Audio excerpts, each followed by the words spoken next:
آج پوری دنیا کے اندر لوگ یہ شکایت کرتے ہیں مولانا بہت کماتے ہمارے گھر میں برکت نہیں ہوتی، نماز بھی پڑھ رہے برکت نہیں ہے، روزے بھی رکھ رہے برکت نہیں ہے، تلاوت بھی ہو رہی ہے برکت نہیں ہے۔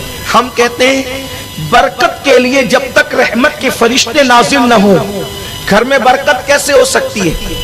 رحمت کے فرشتے گھر میں آئیں گے تو ہی برکت ہوگی، اور رحمت کے فرشتے گھر میں نہ آئیں تو برکت ہو نہیں سکتی۔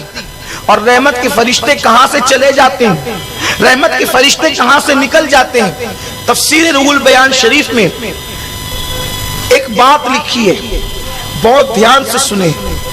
آج گھر کی عورتیں تو باہر بھی دوپٹہ نہیں اوڑھتی، جو باہر دوپٹہ نہ اوڑھے تو گھر میں دوپٹے کا کیا تصور ہو سکتا ہے؟ حالانکہ تقویٰ یہ ہے کہ عورت اگر اکیلی ہو، کوئی نہ ہو، تو بھی کم سے کم وہ اپنے سر کے بالوں کو چھپا کر کے رکھے، کیونکہ جب کوئی نہیں ہوتا ہے تو فرشتے اس کے ساتھ ہوتے ہیں، تو فرشتوں کے احترام میں وہ کم سے کم اپنے سر کے بالوں کو چھپا کر کے رکھے۔ یہ عورت کے لیے حیا ہے، اور عورت اگر بے حیا ہو جائے تو پھر سماج سے حیا ہی ختم ہو جائے گی۔ لوگ کہتے ہیں کہ یہ مسلمانوں کو کیا ہو گیا، یہ عورتوں کو بہت مقید کرنا چاہتے ہیں۔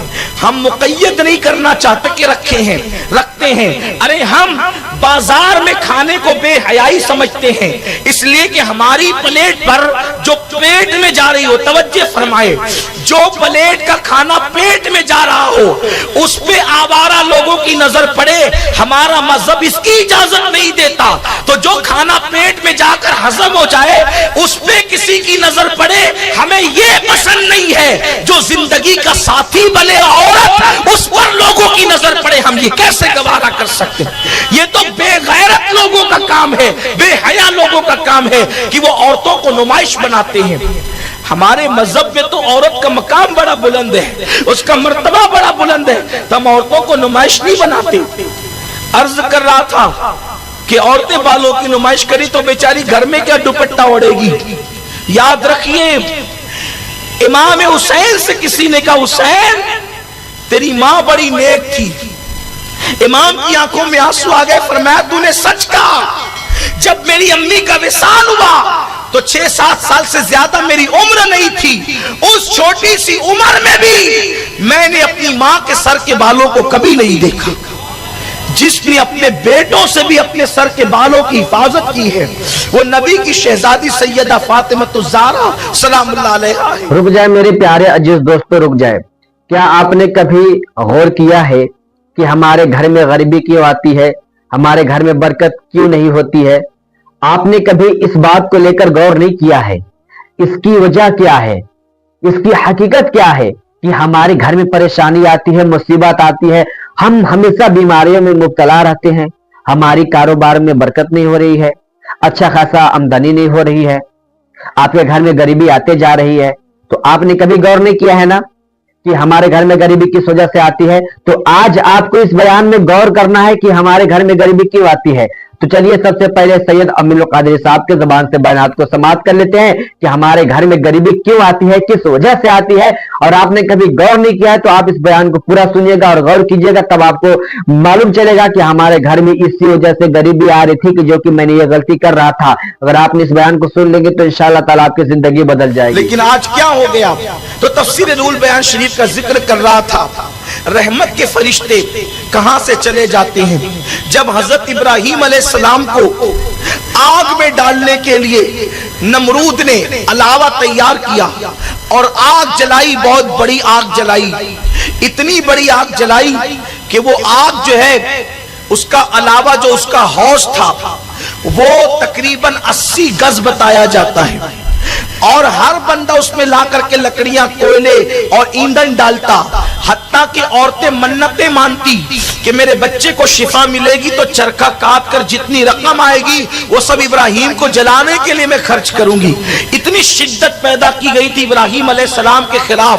حضرت ابراہیم علیہ السلام کے لیے جب کئی دنوں تک کے آگ بڑھتی چلی گئی تو پھر ابراہیم علیہ السلام کو اب آگ میں ڈالا کیسے جائے گا، یہ ایک عجیب مسئلہ تھا ان کے لیے۔ تو شیطان शैतान ने आकर इंसानों को मेंजनीक बनाना सिखाया, गोफन जिसको कहते हैं मेंजनीक, वो बनाना सिखाया। और जब वो लोगों ने मेंजनीक तैयार कर दी तो तैयार करने के बाद मेंजनीक और गोफन आप समझते हैं ना कि रस्सी खींची जाती है और खींच करके छोड़ दी जाती है, तो जो पत्थर रखा होता है उस पर जाकर के लगती है और वो बहुत दूर तक, कई मीलों तक के पत्थर जाता है। तो पत्थर की जगह हजरत इब्राहिम अलैहिस्सलाम को बिठाया गया और रस्सी खींची गई ताकि हजरत इब्राहिम अलैहिस्सलाम को आग में डाला जा सके।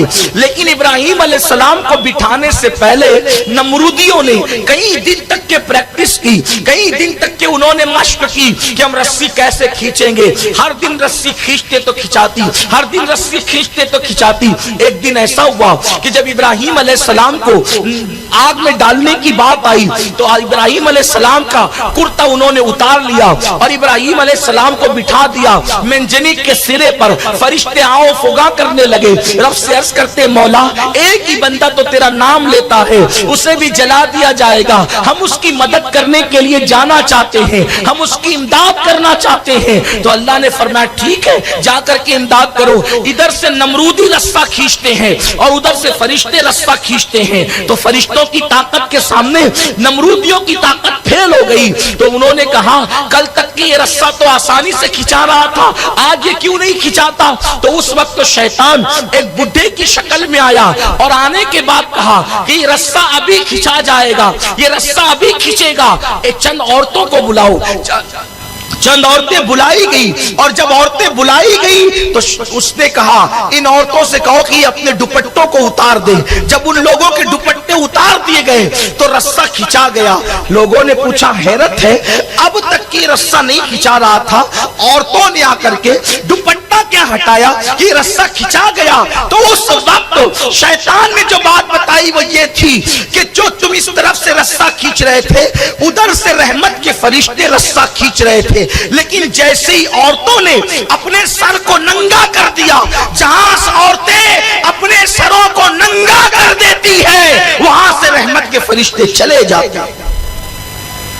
आप सोचिए अल्लाह का पैगंबर खलील जहां मौजूद है, अल्लाह का नबी जहां मौजूद है, वहां से रहमत के फरिश्ते क्यों गए कि औरतों ने सरों को नंगा कर दिया था। नबी की मौजूदगी में भी अगर औरत सर को नंगा कर दे तो वहां से रहमत के फरिश्ते जा रहे। रिवायत से तो यही पता चलता है बज़ाहिर। अब आप मुझे बताएं, हम और आप कहते हैं घर में बरकत नहीं होती, तो हम अपने घरों का जायजा तो ले।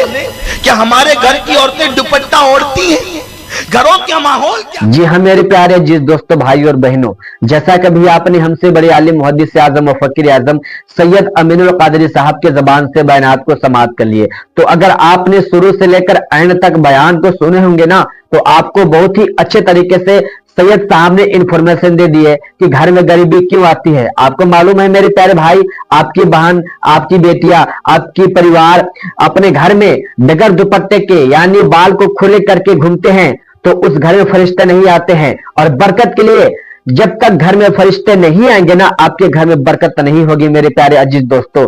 तो आप हमेशा अपनी माँ बहन बेटियों को पर्दा में रहने का हुक्म दीजिए। आपको मालूम है कि हमारे साथ हमेशा दो फरिश्ते रहते हैं। आप अकेले कमरे में बंद है, औरत अकेले कमरे में बंद है, उसके साथ कोई नहीं है, फिर भी उसका साथ दो फरिश्ते हैं, फिर भी आपको अकेले कमरे में भी पर्दा करना है।